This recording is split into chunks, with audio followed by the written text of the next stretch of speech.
Oh, that was a good one.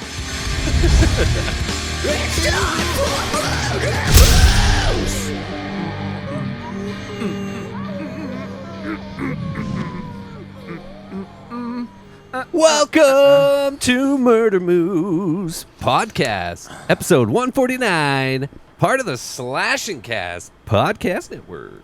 It's in the game. It's in the game. Hey! It's in the game? Yes, we are here, and I don't think I ever tweeted out we're watching this movie, so I'll have to do that tomorrow or later after the podcast. But yes, we were watching Mother this week. Mother! Tell your children not to shit on my lawn. Yeah, Leatherface himself requested that song when I was DJing, so I like that song better than this movie. Hey, listen, okay, I am fully prepared for you to shit all over this, all right? And I'm fully prepared to shit. And I'm fully prepared to tell you that you're going to keep your mouth shut at points, because I got notes, baby. Just notes, baby. I'm excited that you didn't hate it, because now it's going to be an interesting conversation. I liked it a lot, too. I like when there's this, because I fucking hated it. We're gonna like tag team wrestling. Josh is like, it's a 2-on-1 wrestling match. Me and Ken are gonna go back and forth and tag each other, and we're gonna drop the elbow off the top rope and like do a Hulk Hogan leg drop, just like not in a racist way, because Hulk Hogan is very racist. And then we're gonna do all these things, and we're gonna give you a Stone Cold Stunner. Oh, but all of that sounds so much better than me sitting down and watching this movie. I mean, I don't know, man. You made us watch The Burning a couple weeks ago, so like that was all your fault. The Burning. Well, I was gonna say we watched Skinamarink. The Burning was fucking fantastic. Are you kidding? You made us watch Skinamarink Dinky Doo. Josh. Oh yeah, I did. I did do that, but that was because it was very current, and there was so much buzz that it was one of those things that we kind of, It's fair. Yeah. It wasn't really me. It was more like the horror community was really yelling a lot, and we needed to kind of see it. It was like, hey, look at that train wreck over there. We got to go and check it out, right? Like it was like watching. It was like the movie infestation of like kryptonite, and we were Superman. That's like that movie was like the weakness that made us all like. For us as ADHD people, but okay. Yeah, I was just gonna go into this movie. No, we'll do that. No, not yet. Not yet. Okay, wait. It was a long weekend here in Canada. I'm not sure if it was for you guys. No, we don't have anything in America until like Labor Day. We have Labor Day. Yeah, Labor Day is next month. First weekend in September. Well, the first. Yeah, Monday we have that September. too. I don't know why. This is August long weekend, so it was fun. Went to the cottage and just chill. How was your weekend? Did you watch anything else other than this? It was hard for me to get in front of a TV. I don't think I watched anything else. Did I watch anything else? I watched a comedy special on Netflix. Which one? I don't even know the guy's name anymore. Like I didn't like he was on like the Netflix was promoting a special, and I was watching more Nailed It. Like Nailed It has if you've never watched Nailed It, it's like. They get really bad chefs to do stuff, like bakers to do stuff, and it's usually just one episode. But then they made a whole season, like where it's a competition, like where they start with like 10 really bad bakers, and they go down to like the number one baker at the end. So I started watching that a little bit. I don't think I've watched anything else. No. I was going to go paddleboarding Sunday morning, and it was like 60 degrees outside, so I didn't go and do that. So I went paddleboarding, and it was, I think it was hotter than that. Yeah. I've been one at a time, and it was like in the 80s, like mid-80s, if not hotter, and so it felt good, and it wasn't like I was freezing to death, so. Mine, I have no clue if 60 is hot or not. I'm in Celsius, so I don't know this Fahrenheit stuff. That's like jeans and t-shirt kind of weather, if not jeans and hoodie kind of weather. Yeah. Yeah. What about you, Ken? I started because I finished Avatar and I finished Legend of Korra. I started The Dragon Prince, and the first episode or two has been like, it was kind of hard to get into because the voice acting is so weird and like the animation's very like framey, like in certain places and not in others, but it's actually really good. I think I'm on like the 5th episode now, and there's like 5 seasons of it or something, so I'm watching that. It's called The Dragon Prince. It's got a lot of the same people that did Avatar, The Last Airbender. So and then you have to follow that up with The Last Airbender, because and not the movie. Wait, what? Ew. Huh? Not the blue people who fuck with their tails. Yeah. Yeah, and not that one either, but yeah. I feel like I know I watched something Saturday. I know I was busy Saturday. What was I doing? Oh fuck, I watched something on I did watch one other thing. Josh, I watched Sympathy for the Devil with Nicolas Cage. I started that. Oh, okay. And how was it? I liked it, but I thought it was going to be something that it wasn't. Like, I got bored. His goatee thing is really thick. That's all I know. They let Nicolas Cage be Nicolas Cage, but it's very like a very small movie because it's very mostly in the car. I can see how you would get bored, Ken. But I liked it. But like the problem is the guy from Suicide Squad, the Suicide Squad movies, the dude who was in both of them. He's a very like.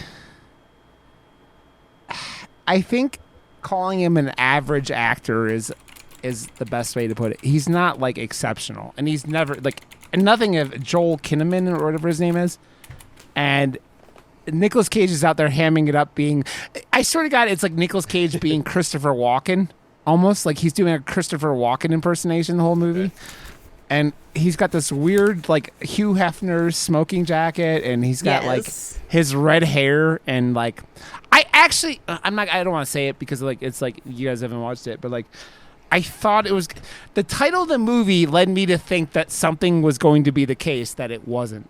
So it's more of a but I enjoyed the movie, but it wasn't like the best thing of all time, right? So I had fun with it. So that was kind of what I watched at some point. Yep. I see Weasel behind you. Weasel! She's such a mess. Joshua, what did you watch did you watch anything in your cabin adventures?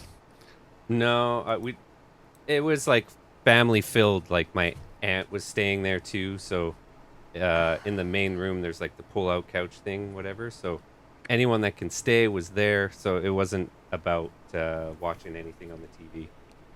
Actually, they always bring out the TV to like that outer deck, and they had Back to the Future on, which is always fantastic to watch, and I fucking love that movie. You mean with Eric Roberts? Yeah. So if you haven't seen The Flash, that's a joke in it because it's Eric Roberts, right? Was the original Marty. Right here. He was the original Marty McFly, and they did like 2 weeks of shooting. Why is your tattoo upside down? It isn't for me. Did you figure out what else you were watching, Ken, that you would like? Nope. I can't even remember what I did on Saturday. I know I was busy all day Saturday, but I legitimately cannot remember what I did Saturday. I mean, Ken, that's your one day off, so like your brain is probably... I wasn't off. I was doing stuff all day, which is so getting weird. off? What the fuck was I doing? Ken. Yes. This is why going and starting like at the butt crack of dawn on your on my casual half day. Yeah, which is even like it's not even a half day anymore. It's just like yes. In case you're curious, I have shifted my schedule. So instead of going Monday through Friday 7 a.m. till 2 p.m. Eastern, I now go Sunday through Friday 7 a.m. to 2 p.m. Eastern. I used to start at 11 on Sundays and go until 2 or 3, and now I start at 7 and go till 2. And now my week is a blur, and I'm having a very hard time adjusting to it, but it's still new. That one day, 5 hours, has thrown off everything. But well, because for 4 hours, got used to 4 hours. A little bit more like off time. So yeah, when you don't have it, it's yeah. There was like one weekend where I had to work a lot of it, and the entire next week made no sense to me. There was no night or day, no days mattered. Yeah. It was like a weird, I don't even know. I was just fucking so exhausted for like no reason. Well, not no reason, but yeah. Yeah, I've hit stretches where I worked like 15 days in a row and on second shift. And it's just like, so I would like wake up and like go to work, and then like it would be dark when I came out, and like I wouldn't see the sun except when I was driving into work, like, and winter and stuff. Oh. Yeah, and you're just like, I don't know where I am. I don't know what year it is. I don't know who's president. I don't know. None of it matters anyway. None of it matters. None of it. None of it. But yes. Well, you could move to none of it. You get way less time with the sun. Ooh. Sorry. We have a special caller. You're on the air.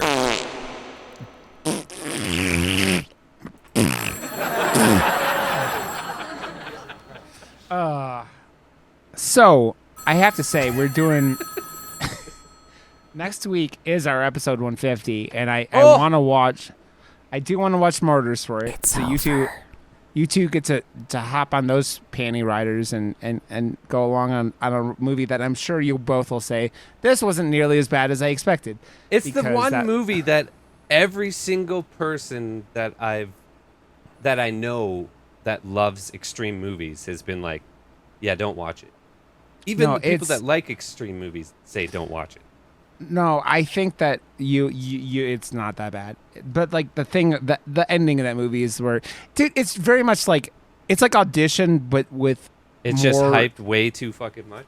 Yeah, exactly. With what you're expecting, like you're expecting like the weirdest shit or grossest shit, the most extreme shit, and it's like it's gnarly. Don't get me wrong, but it's not like I can't unsee the things that I've seen. So yes. That's a Serbian film, right? That's the one where you're... Serbian film is the one that Jerry even said, he goes, don't ever... Like, Jerry went over to his brother's house and he was having a party and put on Serbian film for his brother and his brother's friends. Jerry told this story thing on the podcast at one point, and they all were like, fuck you, Jerry. That's the only... That's one of those only films that you just hear and you're like, yeah, this is not worth it. It's about like underage stuff, isn't it? Like, I don't know. It's supposed to be pretty fucking extreme, and it's like, I don't know. But does it have a baby getting a stone cold stunner to get its neck broken? The world may never know. No, I'm just kidding. This one does. Mother does for sure. Oh. Is there anything else? You stink. Oh my god. Cat farts are a hell of a drug, man. We had my nephew's cat like for a week there. Yeah. Bandit. Yeah, you were talking about that last week. It was awesome, actually. It makes me think about, like, I don't know. Maybe I do want a cat. Who knows? You want to know what stinky is? Yeah, this that's dog stinky. right here. It's the smelliest little fucking dog you will ever meet in your entire life. She's like, and she says that and like will fart for like 3 seconds at a time, like audibly fart. Like you're like, and she's had like a bad digestive tract the last 6 months or so. So she's on this like special dog food that like she farts and it smells like the dog food. It's like canned dog food, and it clears a room. And we couldn't. Okay, so we had the cat. It was hanging out hard. It was like sketchy for the first date, but then like loved me and was just like hanging out right here and stuff. And then I got on the phone with my sister and was like talking about bringing him back because we were going to the cottage and they're moving and blah blah blah. And as soon as I got on with her and was like, oh, yeah, we'll bring him back, he fucking disappeared. Like, full on. There's not very many places to hide in my house. Yeah. We couldn't find him for 2 hours. And I eventually found him in my bass drum. That's funny. So the day this episode comes out, this little chonker it's going to be her 10th birthday. Aww. The little chonker turns 10. Ripley, named after Ellen Ripley, the greatest final girl. Ellen Ripley. Okay, run away, Ripley. Run away. Oh, you little shit. You little shit. Here, fine. She's demanding treats. That's why she's down here. There. You brat. Okay. Do we dive in to Mother? And so we can tag. Josh, are you ready to be tag teamed? I hope you're ready for me to railroad some information. We're gonna Eiffel Tower you, Josh. Ken's gonna fuck you from behind, and I'm gonna fuck you from your face. And actually, I watched Joyride last week before we went away, and there's a scene where the Eiffel Tower happens in Joyride with Paul Walker and Steve. What's his name? No, it's the all Asian cast movie where they go on like a road trip to like China and stuff. It's actually pretty funny. I don't know that one. Just came out. Check it out. It's on Plex. And there's also a bunch of other horror movies on Plex too that I've just not been talking about for some reason. It's always weird watching your Plex, Josh, because it's very obvious that you're going through certain moods because you add a bunch of things from like very like actors or like directors or whatever, and it's like, so I always know like what kind of weird deep dives Josh is getting into, or because RARBG is like gone now. There's a whole bunch of other sites I've been using, and they curate lists so differently. And they have like their top downloads are way different than what I was used to. So now I'm like, oh, there's like some weird, cool like indie movies that I wouldn't otherwise have known about and stuff. So I'm downloading a ton of weird shit now. I'm drinking mimosas at like 7:30 at night. That's a mimosa? It's a beer that tastes like a mimosa. Oh, see, I would be all about that. It's actually pretty good. I love mimosas. You know who has terrible mimosas? No. Cracker Barrel. Dude, the only thing I expect at Cracker Barrel is like a heart attack and racist old white people. That's like the two things I expect. I'm with you, but they have the best biscuits. Well, not the best biscuits, but they got pretty darn good biscuits, and they've got very good cheddar hash brown casserole. Oh, dude, their food is really good. I love their chicken fried steak. Oh, it's yummy in the tummy. So, yeah, I actually went with Classy Katie, for the first time to Cracker Barrel last year because she had never been. You trying, Josh? And they live right by one, so. Yep. Okay. Chicken wing. Let us start. Chicken wing. Hot dog and bologna. Chilling with my homies. I know this. Skipped the chicken and macaroni. Oh, I forgot it. I'm 1, tired, 2, I had a beer, and 3, I'm just me. ADHD, man. Things skip my brain. Ken. Okay. Let us dive into this film, Mother, from 2017, and I will read a synopsis. Okay, and it reads as follows. A couple's relationship is tested when uninvited guests arrive at their home, disrupting their tranquil existence. Okay, I want to start off with something. This is one of the 2 or 3 films now, I think the 3rd time I've ever done this, where I watch a movie and immediately go to YouTube and go type in Mother explanation, because I was like, I knew it already. And I think that's why I didn't like it. You knew what the whole like Mother Nature, yes. Yeah, I mean, Mother Nature, God, Adam and Eve, all the things that were in this film. I knew that, and I think that's why I was so annoyed by everything that was going on, because I knew that first, and going in with that knowledge.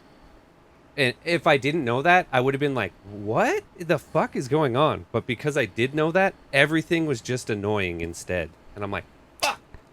I guess I could see that, because that's kind of how Midnight Mass went for me. Like, once I learned, like, the whole thing of it, I was like, man, I wish I wouldn't have known. Like, I wish I would have gone into it blind, because it would have made it so much better. Mm-hmm. But So I I could guess see I could really kind of see- enjoying this if I didn't know that. And Yeah, well, I mean, for me, like, I know that you've expressed that you didn't feel it was a horror movie, but I have to tell you, we watched it in Discord. Like, a bunch of us from the community sat down and watched it, and we're typing it out, typing in our text chat. I could not stop ranting about how on edge it made me. It wasn't... Yeah. It had me so anxiety filled. The sound made me anxious. Like, it did a great job, in my opinion, of being scary and hitting certain feelings. It kind of made me think of what Smile, like, it gave me sort of Smile vibes almost. Like, it to me was extremely stressful and scary and unnerving. And it was a lot of that same concept of Smile where I'm like, no one is listening to her. No one is listening to her. She's trying to tell you something and you're not listening. Like, you're just not listening. And yeah, so continue. I was going to tell you that also you, along with those lines. She's speaking in third person now. The movie also is very like home invasion-y kind of kin, which is also another thing that we've established. Can we just say Michelle Pfeiffer fucking looks fantastic? Oh, they all look fantastic. Shit. Wow. Oh, Ed Harris doesn't. Ed Harris looks like he's got a foot in the grave, and but he's the still part of that awesome. Like the fact that a movie. So I'm just gonna get the good things out of the way so I can take a dump a little bit. The actors, everyone in this, and of course the filmmaker, awesome, like top notch, like visuals and everything.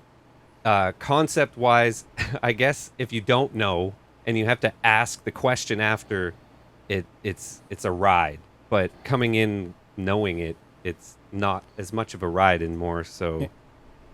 I was annoyed because I knew what she was trying to say the entire time, and no one was listening. And I was just like, man, this is fucking annoying.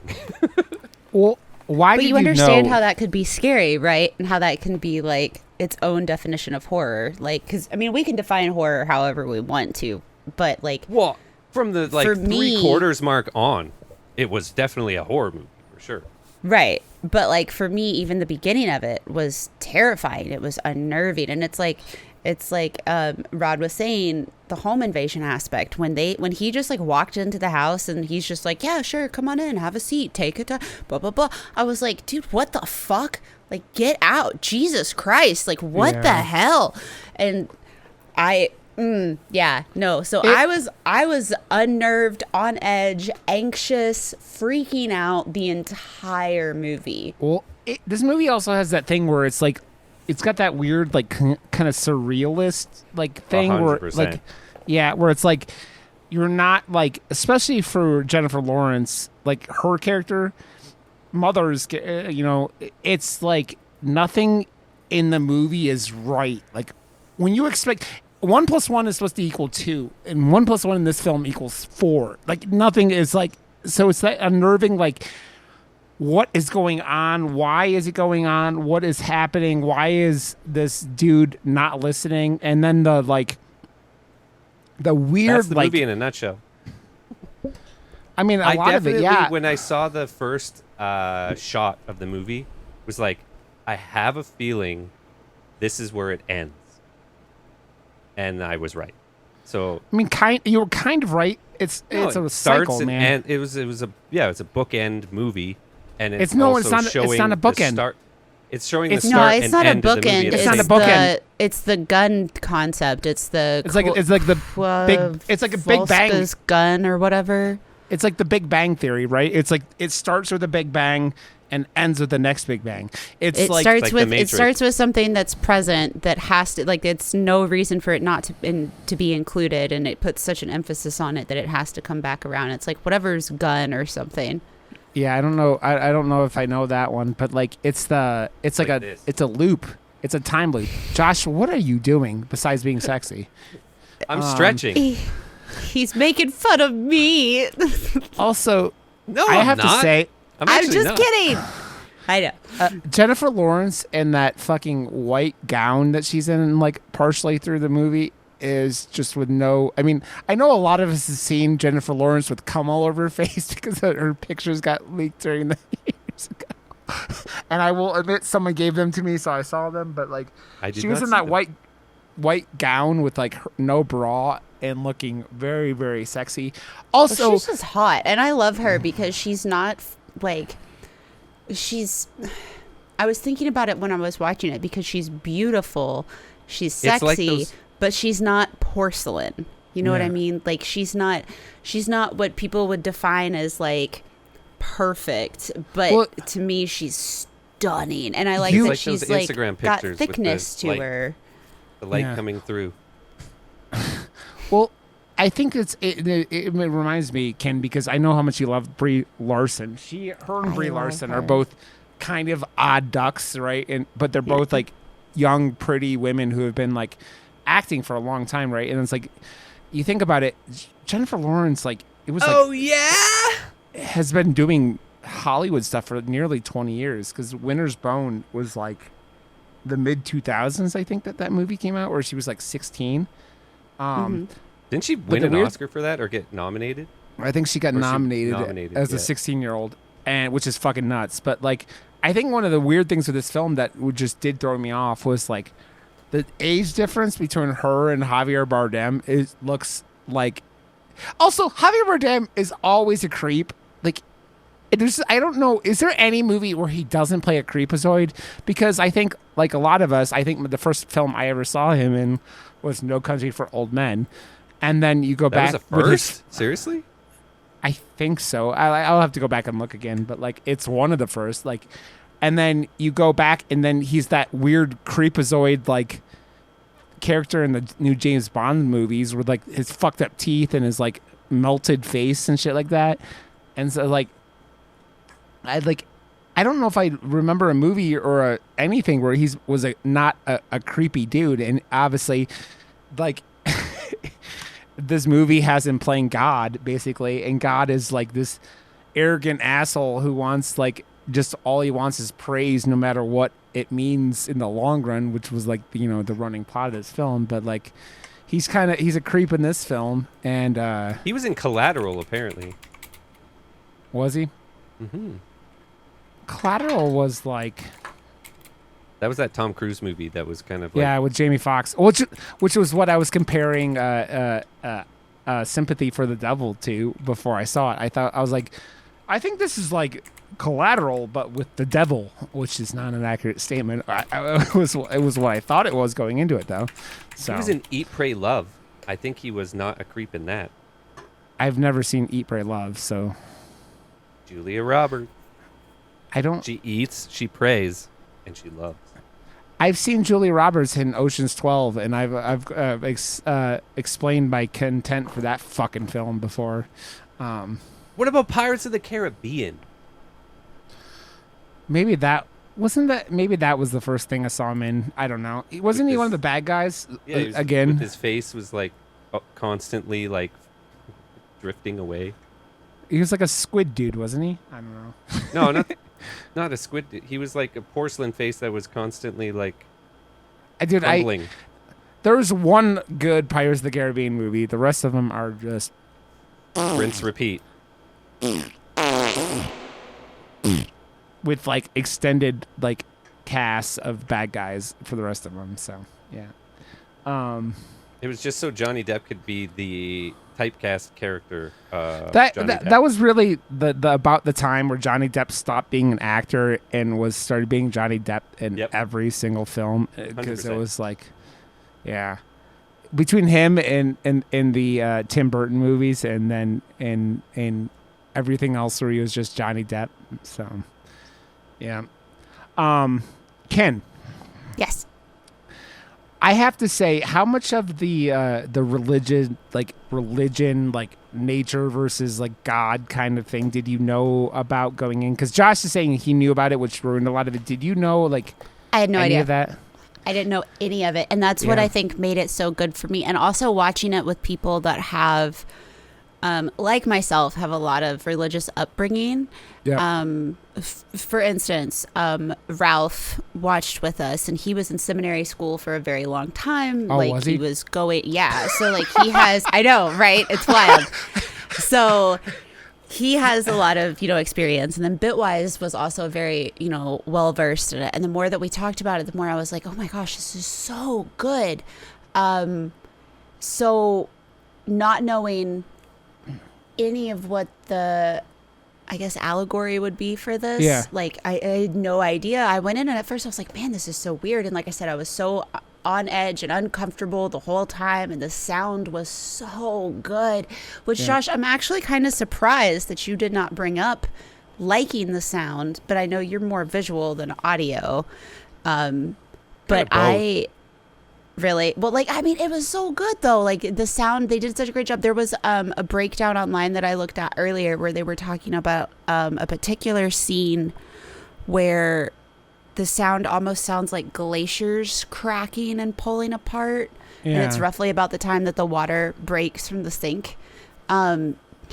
I don't know. It's really interesting. I was looking up too about the yellow powder that she paints on the wall and then she's drinking and all this different stuff. And it looks like, and you guys can let me know if anybody else has an insight on this. It looks like that it could be a reference to the Yellow Wallpaper poem, which it's not a poem. Sorry, it's a short story. Yeah. But it was just really interesting. All these different elements that come together. I found like this beautiful poem that somebody had written that they like to lead back to. But regardless, wherever we want to start with this, I'm happy to dive in. Yeah. Well, I mean, so like I said, it's funny. I watched the explanation video right at the of the film, and things start clicking for me like right away because of that. And it's like you go. When you start going, okay, Jennifer Lawrence is Mother Nature, Javier Bardem is God, and then you go, well, that makes Ed Harris Adam, and then the scene where he's throwing up, I still don't know. They're pulling his rib out. Yeah, the big to pull Eve. Yeah, to make Eve. Yeah. Yeah. What the fuck was in the toilet though? That's what I'm not sure. Oh, like the a heart. rats or whatever. What? It looked like a heart. It was like a squid monster. I don't know about that one. And then she squishes it. No, it flushes down the toilet. Yeah, but she squishes it first, and then it goes, and then spits out a little bit of blood, and then goes down the toilet. Yeah, I don't know if it was a heart. Maybe it was. But like, it's a heart.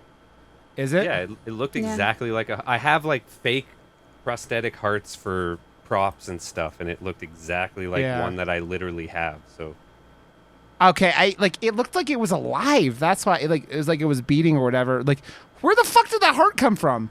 So Someone the took a dump. concept is that it is God trying to help Adam/humanity, even though he was determined to throw his heart away in the pursuit of his selfish goals. Adam threw up his heart while they were in the toilet when you glimpse at Adam's rib hole. Yeah. But it could also be something else. Yeah, I think that like Darren Aronofsky is like just a fucking. I mean, the man just makes like eccentric movies, right? Like, I think probably the one that I've never seen The Fountain, which I think probably got more mainstream access. I heard than a lot of people fucking were mad at that movie too. Because wasn't that movie PG-13? Like, it was like, because I feel like that movie came out right around the same time as like some of the I other saw it and I liked it, but there's a lot of like, secondary meanings to that one as well. Requiem for a Dream is nuts, and I still really like that movie. I don't know if I've ever heard a movie talked about with less of the movie ever being talked about like than Requiem for a Dream. Right. I still haven't watched it, but every time anybody talks about it, I'm like, what's it about? And they're like, oh, well, it's real. And I'm like, okay, but what's it about? And finally somebody was like, drugs. It's drugs. addiction. And It's I was like, not okay. even it's not even drugs. It's addiction. It's addiction in various formats. But when he goes through the toilet, and for someone that hadn't really done much, and then he comes and does that, it was fucking. Well, you mean rad. you have Jennifer Connelly double-ended dildoing on an R-rated film. It's just like, wow. Yeah, there's a lot of like contrast in that movie. It's crazy. Yeah.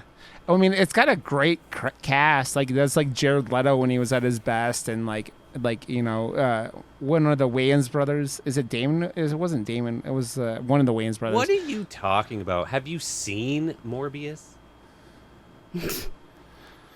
Unfortunately, yes. Honestly, yes, Dallas I have. Buyers Josh. Club was really good too, to be honest. If you haven't seen it, watch Dallas Buyers Club. I've heard good things about that one too. It's very fucking well done movie, and he was really fucking good in it actually. So yeah, well, it's funny because you know what, the movie that we watched recently, I kept thinking about while we were watching this was Beau is Afraid. It's got a lot of the surrealism, right, of the whole thing, but like just. I really like that in comparison to most surreal movies. I'm not overly into them as much as pretty much anyone else probably. Well, the thing with this film was like more of the like how the movie played out. A lot of surreal films in my experience have that. Like, it's the guy who did like The Lobster and the Killing of a Sacred Deer are the two that I've never seen The Lobster, but The Killing of a Sacred Deer was the movie that I had to Google after I watched it. I'm like, what? Because the dialogue is also very odd, right. And the way it's written is surreal. Like, this film is more like the tones and like the plot and the stuff is very surreal, but like it's just that weird, like, it's like when you're watching a movie and the world doesn't like work like the real world does, right? Which is very much this film. Like, it's like this film doesn't like it doesn't make sense until fuck. Well, I mean, it doesn't give a fuck because you're telling a story, but like I still can. In all your research over there, did they have an explanation for what the Mother Nature's heart, like, why is it a glass? Is it just her heart, how she donates it to the world, how she, like, you know, how she works as how it keeps I've read bits and pieces on it, and I will be completely honest with you, I do not know. Yeah. Like, I keep reading about it, and it's like glanced over a lot. It looks like yeah, no, I need to look over it some more because I can't find. I know it's there, but like, because there was a lot of conversation online about it being the fruit of the Garden of Eden, but then there's like this whole thing about how that doesn't really make sense. So I mean, that's how I pictured it at first, because it's locked up and it's kept, and they're like, no, do not, like, this is whatever. So I mean, it definitely could be considered the heart being the fruit. Stop. Weasel. But well, yeah. I think that like it's that weird you're sitting there going, before, like, you know, the tones of everything like that and like what's driving everything, you're like, it's just an odd film where, like, Josh, I have to ask, like, how did you have everything like explained to you beforehand, or did someone tell you? Did you know? I don't beforehand? remember how I remembered from fucking 2017 until now, but something happened in 2017 where I just knew. I'd seen YouTube videos that talked about this film, like on lists. I think I was still doing like YouTube shit back then, so I was like very fucking well versed in everything that came out and what it was about and what was good to see, what wasn't, blah blah blah. I think I really wanted to see this because I'm a fucking fan of Jennifer, and like, she's killed it consistently in pretty much everything I've ever watched with her in it, and I was excited. And then I don't know, like, I think a few of the people that I really like align with, like, we are checking all the same boxes with the movies that we like and the movies we don't like. And a lot of the people that were reviewing it back then were saying, ugh, or were giving spoilers. And yeah, I went in knowing a little too much to enjoy. Yeah, that would do it. I mean, it's that thing where like you sit there and when you know too much, it doesn't like it kind of ruins things. Also, I want to see no hard feelings. I don't know if you guys are. It looks like she's really trying to change people's perception of her on purpose. That she can do a sexier role and a comedic role and that type of stuff. Dude, 'cause I have to say another role that was weird in this film, Kristen Wiig and her like as the publisher. She's the herald. Yeah, that scene where she's walking down like that room and just like popping motherfuckers in the head. Yeah. I'm just like, it is the least Kristen Wiig thing I've like. I know that's what I said when we were watching it. I was like, I don't think I've ever seen her in anything that is completely serious. Like Bridesmaids, she plays a character that has serious moments, but it's overall a romantic comedy. Yeah. Whereas like in this, she is just deadpan serious the whole time, and it's hard to take her serious. Yeah. Well, dude, I don't even think they credit her on the fucking IMDb page. I know that in the credits she's listed as the herald. Yeah. Who is the herald in like religious like story? It's like the angels that are going out and spreading the word, or it can also be considered. It's primarily considered to be the angel, like this herald. Oh. But I mean, you could also technically look at it from a disciple point of view. Yeah. But I think that the disciples could have been displayed in a different way. Outside of your standard just like mob mentality. It would have been neat if they would have had like particular individuals that represented the disciples themselves. But a lot of the story of this film is saying how religion is bad for like what it does to people, right? Like it's telling like these people get fanatical because of it, and then God doesn't give a fuck because they love him, so he's like, oh yeah, keep being fanatical because I love, like, it's the whole thing, man. And it goes all the way to like them eating the baby. Dude, that is one of the most disturbing. Like, it was another film where my jaw is dropping all of a sudden when the fucking they start beating her up. I'm like, what the fuck? Well, dude, the baby was crowd surfing, and I don't think you're supposed to crowd surf at like less than a day old. And then the baby's neck cracks, and what like that sound cue as Kim was talking about was the most like that was fucking loud. And the babies, if like the baby looked very CG during that scene because obviously they're not fucking putting a baby like having a not crowd as bad surfing baby. As the Flash though. Nothing is worse than what the Flash. But then when its neck broke and its head was like swinging backwards, it was like.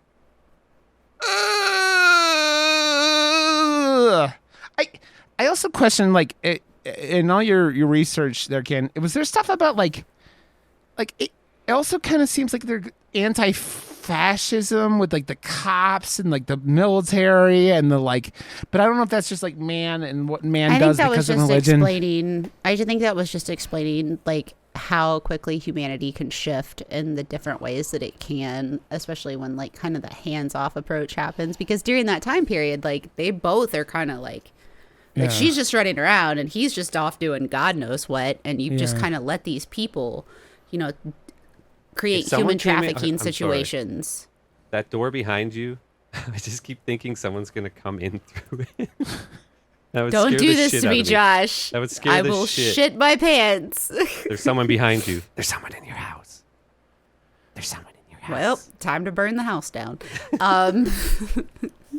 But no, like, I mean, because there's the whole thing of, you know, human trafficking and drug use and murder and rape and everything else that's happening in the film. And I think a lot of it's because they're just showcasing like, oh, he's so off in his own la la land and like supposedly being there for all of us and taking care of us. But instead, he's just left her to die and be just dealing with these people. Yeah. And he's off doing God knows what.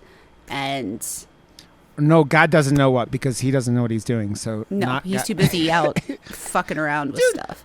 That is literally one of the worst parts of this whole film when she's like, they killed my baby, and he's like, we need to forgive them. It's like, Yeah, what I was the like, fuck? oh, bitch. What the they just fucking crowd surfed your baby across a fucking like a giant house party, and then like I mean, it starts being like that last. You checked out, Josh? It is no, like at that part of the movie, I was just like, that whole like right. last 20 minutes, half an hour is fucking wild, man. It's like as the house is changing and like the violence is happening, and you're just like watching shit in the background, and like the fucking like the paintings and like the pictures of like the fucking like they have like Javier Bardem on those cards. They're like those old religious cards, which makes more sense like when you know that like the religious like whatever. And again, like I think you said, did Josh say this or you say this? Michelle Pfeiffer looks gorgeous at whatever age she is now. How the fuck old Josh is Michelle said Pfeiffer? that, yeah, I had a boner. And I'm like, I mean, you always have a boner, Josh, but like, yeah, that's not untrue. I mean, what year was she born? Like, she was. I mean, I always think of like the first thing I saw of like the oldest movie I remember her from. Catwoman gave me a big boner. I've never seen that. Was no. When she was Catwoman in Batman. Oh yeah. Yeah. I just think of Scarface and how she was like the the young like smoking hot like love interest for Al Pacino in that film, and you go, because she's like 65, I think is what it seems like, so she would have been like 59 in this movie. But man, she is gorgeous still. She was good looking in the Mother. It's She has it's an just Instagram, Michelle Pfeiffer official. Wow. Nice. Any movie though that like makes me think about like and doesn't bore me, I am completely down for. And like everything that happened in this film, even if it was a little wild, I'm just like, I like movies that are trying to like make my brain hurt. Like because I compare that to like The Witch. The Witch did the same thing to me. The Witch was like, where you're like, what the fuck is like. Afterwards, I'm like, explain what the fuck happened, to me, so. But that's one of those movies where I was like, yes, I felt a little like, wow. But like when a movie is that like devoted to the tone and did not give a fuck about like whatever, and it was dark and fucking metal as fuck, I walked out and went, holy shit, that was so metal that I got it tattooed on me. So I don't know. You have Black Phillip on you. I mean, well, like other scenes too, I guess. Like yeah. Ken, what Yes. is next that you would like to discuss? Because I know you have your whole notes. notebook. I Yes. was just reading more about, like there was a whole thing about Lucifer falling from grace and stuff. I was just kind of digging around through that. No, like there's so much. Another thing, like this is just kind of a side note. This is just something to throw out there for people because it upset me to a level that I was standing up in this room screaming about it. I swear to God, I do not care if you have given birth to a child or not. Do not ever look someone in the face and tell them you don't understand because you've never had a child. I wanted to beat Michelle Pfeiffer to a bloody pulp. But that was when I heard her say that. Everyone in this movie was that. I understand that. But and the opposite people say was that. Jennifer. Yeah. Right, I understand that, but people say that shit to people in real life all the time, and this is my beg and plead and cry Just out eat to a you dick not instead. to do that. Yep. Because so anyway, I literally have it written down that she's a cunt. Like there is a moment in time where I'm just like, this bitch is a cunt. Yep. But yeah, we Kim were coming here with her homework done. She's doing her homework. Writing essays. Literally have it written down. You wouldn't understand. You haven't had children. But yeah, I don't know. For me, like I've seen a couple different discussions of this, but once I like figured out what was going on, when it came to the sink, did anybody feel like I said, I've seen a few different people say that they compared it to the Great Flood. They've compared it to a whole bunch of different things. Did you guys feel it related to anything biblical outside of perhaps the Great Flood? I feel like you can like you could think of some like was it Sodom, because like it's like the people won't listen and they won't listen and then God smites the whole town. But like maybe the Great Flood makes sense because like you think about it's like she keeps telling them no, stop, and they don't listen, telling right? Everyone. Well, I mean, nobody listens to her, right? Because it's like all about God, and what she wants doesn't matter. Mother Nature doesn't matter. It's why like people like the house is Earth, right? Like, and so it's like you have all these people on Earth, and it starts off with like Adam and Eve and Cain and Abel, but then like over time, more and more people come to Earth, and what happens to Earth? It gets fucked up, right? To the point where Mother Nature goes, fuck this, and like you could think of it as like something like an asteroid hitting. You could think of it the Great Flood, like Ken just brought up now. But Mother Nature's saying fuck this and just wiping over, and then like basically we're at the point where then it reboots and we start again, right? And that could be, again, the whole thing is the Great Flood, right? At that point where like God starts. Well, at that concept, whenever she like lights the house on fire and starts over, it's just the idea that like basically everything can implode, even though God could have stopped it. But yet here we are. And so his job, like he says at one point towards the end, like she says, you know, I've given you everything I can. I've given you my love. I've given you a child. I've given you all this. Like, what more can you want from me? And she's like, you know, you never loved me. You loved the fact that I was in love with you. But the thing that he says kind of relating back was, God dang it, Josh. That's what she wanted. She wanted the dick. Oh, no. He said that he had to create because if he wasn't a creator, then he was nothing. So he had to continue to create or whatever. But yeah. I think that the concept of her like lighting the house on fire and stuff is more of an apocalypse than the flood. I think the sink is more the flood, whereas the fire is the apocalypse. It was just, I just really loved it. Josh, really loved it. How much religious like upbringing did you have as a kid? None. No, so maybe I was forced to go to church as a kid, and then after my parents got divorced, I don't know, it was like, you know what, you make your own fucking mind, and I was like, good, thank you. I fucking hate it. Yeah. And I mean, my grandma still went and forced the rest of my family, but I sat her down one day and was like, listen, I appreciate that this is your thing and that it's really something positive for you. For me, it is the complete opposite. So I will not be joining you anymore. And she said, I respect that you sat me down and did that. She still forced everyone else in my family to go, just not me. I think I don't know if it's because maybe that's part of it, because I went to a religious private academy till I was like 9 and went to school. So I was in school every day with church. I was at church on Wednesdays, church on Sundays, church on vacation Bible school. So not just that one, but like multiples. And when we moved here, I was in church multiple times a week. I was in after school church related programs. Even when I went into college and wasn't still doing church necessarily, my first college was a private Presbyterian college where we had to take religious studies like regularly. And like in order to graduate from there, you had to have 2 years of Hebrew. Like, there's a lot that I was around it a lot. So maybe that's part of it. But yeah, I think that is because I grew up Catholic and went through and became like confirmed in the Catholic Church and all that shit because of my family. I think that like contextually, just like that stuff always interested me, even though I didn't, believe in the shit after a while.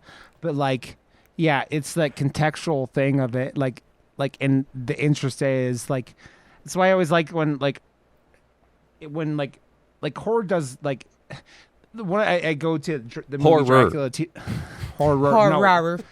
Like, I think in the movie Dracula 2000, where the movie Dracula is Judas in that film, and that's why that movie's terrible. But that was a cool concept for Dracula. No, it reminded me of that new Dracula movie coming out. That's like it looks like a fucking studio big budget. No one fucking cares. It's gonna flop. Oh, the it one looks with him on fucking the boat terrible. or Yeah, whatever. exactly. No, Dracula. Dude, took The only boat. reason I know about it is because it's advertised on Spotify all the fucking time. They're dude, that movie doubling looks down. cool, man. I think it Really? looks dope. I think it looks fucking cool. terrible. I also haven't watched a trailer. Look at Gizmo's lip. It looks like I've it's watched too I haven't many watched a trailer. trailers. I haven't watched a trailer. I just hear them constantly promoting it on different Spotify channels. It comes The up Last every Voyage second of video something. on trailer or for a commercial, and I watch YouTube a lot, and there's a lot of that particular trailer too often, and I'm like, looks like shit. I've never watched the trailer. I like it comes on. I'm like, fuck that. We keep talking about it. I don't want these fucking movies ruined for me, and these trailers ruin shit. You know. Yeah, it looks terrible. We had mentioned something about the house a little while ago. Yeah. There's also a lot of conversation about the shape of the house being in an octagon. And then each wall kind of has its own thing, but there's a lot of references that people have pointed out to Dante's Inferno.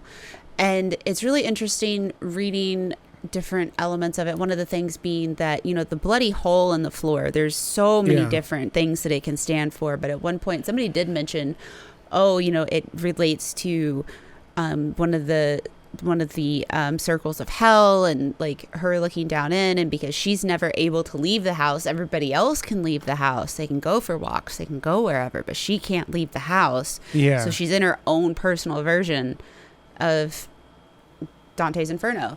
Yep. That I thought that whole was really only interesting. ever happened once a month too. So God damn it, Josh. God damn it. I was like, when that happened, I was like joking about it. I'm like, man, how rotten was that wood? That like that little, Also, Oh yeah.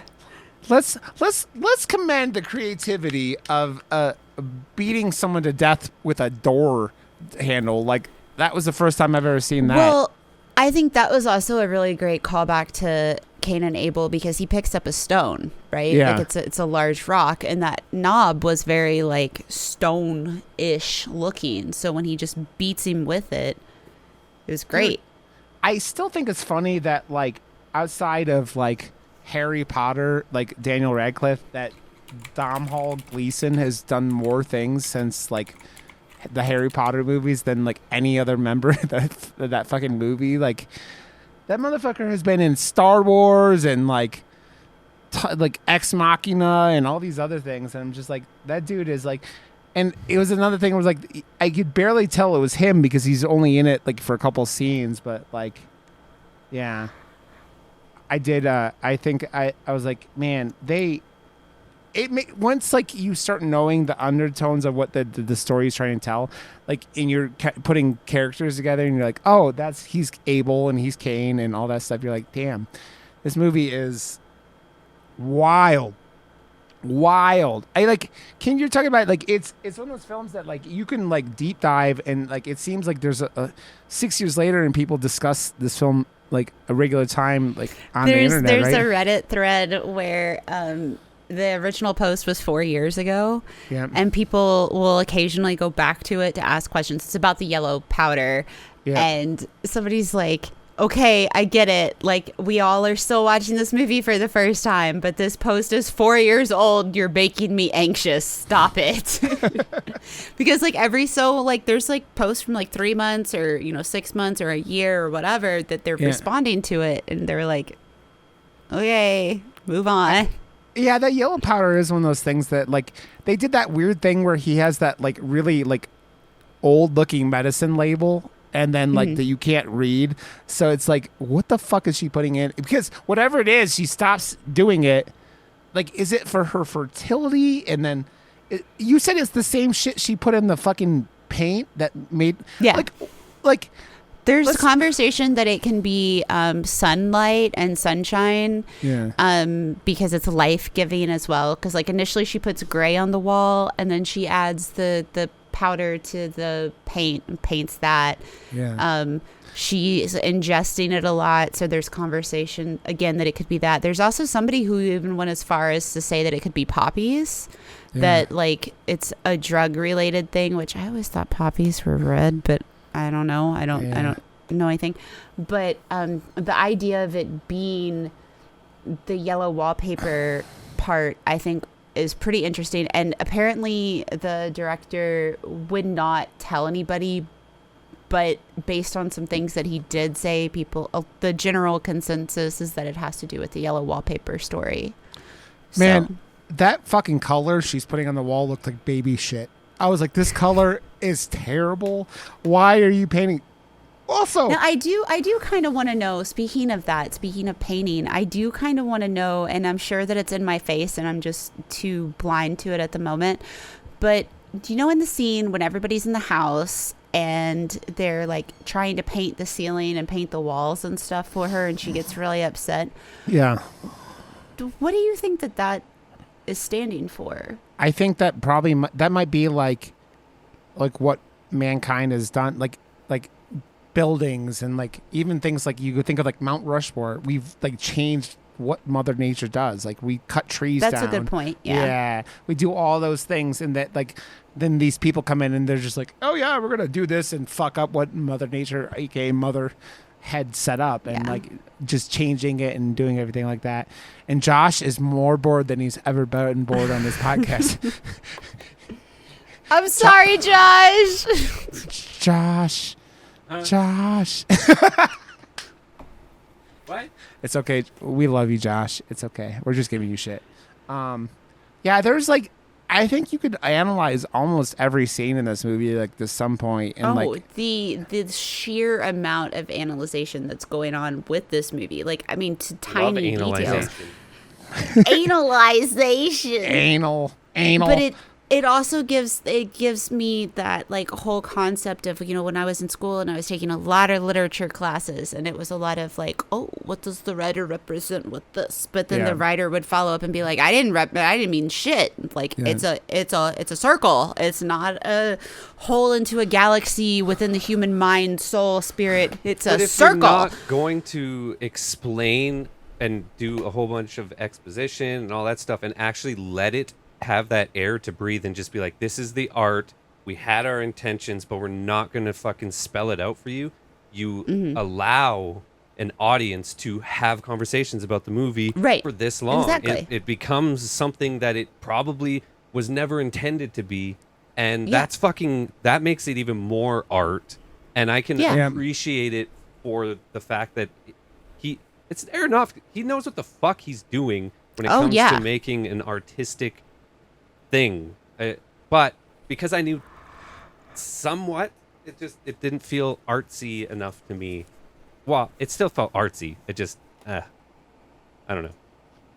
Yeah, I mean, I still like, it's weird, like, because after Brendan Fraser won for Best Actor last year, it was like one of those things where I haven't seen that. Have you seen that? I haven't, but like a lot of it sounded like outside of Brendan Fraser, the film wasn't as like cut and dry, that people were way more like tilted about it because it wasn't like the best film of all time. And I wonder how much, I mean, I still think that like, I still remember seeing like Black Swan and walking out and being like, what the fuck? I fucking love Black Swan. It's great. I loved Black Swan. It's a great film, but it's one of those movies where it's not like, it makes you think. Like all of his films make you think on some level, right? So it's just like, man, it's just a wild ride that like, I mean, that's why like, it's like, I talk about The Witch and when I had to go, and a lot of the same religious, like, things in that film and like what like they were telling and what the symbolization of all the stuff in that film is. I think it's cool. Like you explained it pretty perfectly, Josh. Like when something is sit there and you could debate about it, it's think about it. Like, think about movies like Inception, right? Inception still gets talked about. Like, it's a cool movie, right? But like that ending in that film, where Nolan leaves you hanging there, where like the top is spinning. But he really didn't leave you hanging, because the totem of the spinning top was his secondary totem. His real totem was his wedding ring. And if you look at the times where he is wearing his wedding ring, it's when he's in real life, I think it is. And at the end of the movie, he's wearing his wedding ring. So it was just a double thing. So the kids were actually there. He's wearing his wedding ring, and that's real life. But regardless of that people still talk about that ending to this day because of that. You know, because of that top and spinning and all that stuff. And but I've rewatched that so many times and noticed the like, she's trying to pull him back. That's his subconscious. And yeah, like I was obsessed with that movie when it. Oh, it's great, man. It's a wonderful movie. See Oppenheimer in 70 millimeter. I'm just gotta say, it's fucking so big. It is so big. I was sitting there looking. I'm like, in 70. It is just so big. Wow. That's what she said, Josh. That's it's so what big. she said. Okay, Ken. Anything else you want to say? Because you're yawning, Josh is bored, and it's late for all of us. So is there anything else you want to talk about before we get out of here? I just want to say, if you haven't seen it, watch it. Even if you now know the information that you know, watch it and give it a shot. It probably, like I've mentioned numerous times, doesn't feel like your standard type of horror, or, you know, it's not going to maybe give most people the same types of fears, just like some of the stuff that we watch that scares other people that I just don't find scary at all. This movie really messed with me, and I don't regret it, to be honest. Like, I wanted to say that, like, even though I didn't like it, I honestly don't regret, because It's not boring. One of those ones for sure. I was staying away because of what I heard, and I watched it, and after going, I really didn't enjoy that.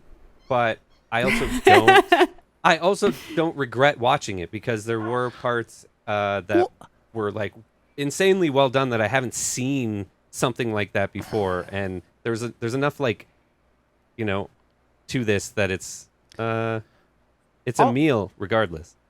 Also, it comes in at a good runtime. It's like it's basically 2 hours long. I feel like he could have made this 3 hours easily with all the like weird bloated shit like that's going all over the place and all the messages. I wouldn't be able to do 3 hours. I would have jumped on it so hard. I'm saying a lot of people who make films like this, like the weird, you know, films can go on and go long in the tooth, and he didn't. He Oppenheimer is 3 hours. So yeah. That's because Christopher Nolan doesn't know how to make a movie that's less than 3 hours long, Josh. We all know that. So, okay. Next week we are doing Martyrs. Martyrs. You two are diving into Martyrs because you've never seen Martyrs. We're doing Martyrs for 150. We should watch it together somehow. We can. Down. I've been hosting them. Yeah. We'll figure that out then. Okay. I mean, I if you guys want to do that, I would do it. Josh, are you around this weekend? I could do it on Sunday or Monday night.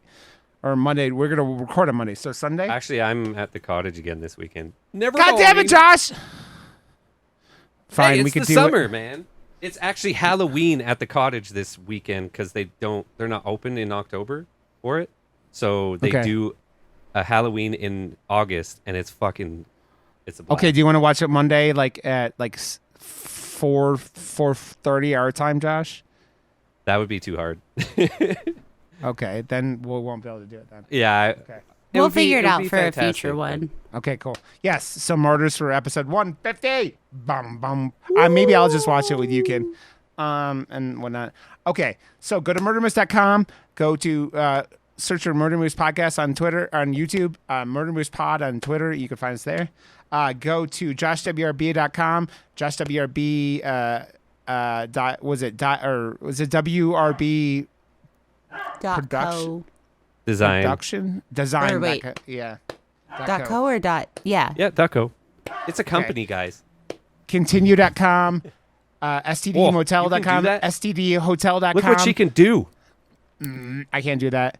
And Quaintain, and I know I'm forgetting stuff. Rod_Johnston on Twitter and Twitch, and Kintinue on Twitch. Go follow her there and watch her streams because she's awesome. And that will be all. So we will see you guys next week for Martyrs at episode 150. And we love you, motherfuckers. Thank you for listening. We'll catch you guys next week. And bye. Bye.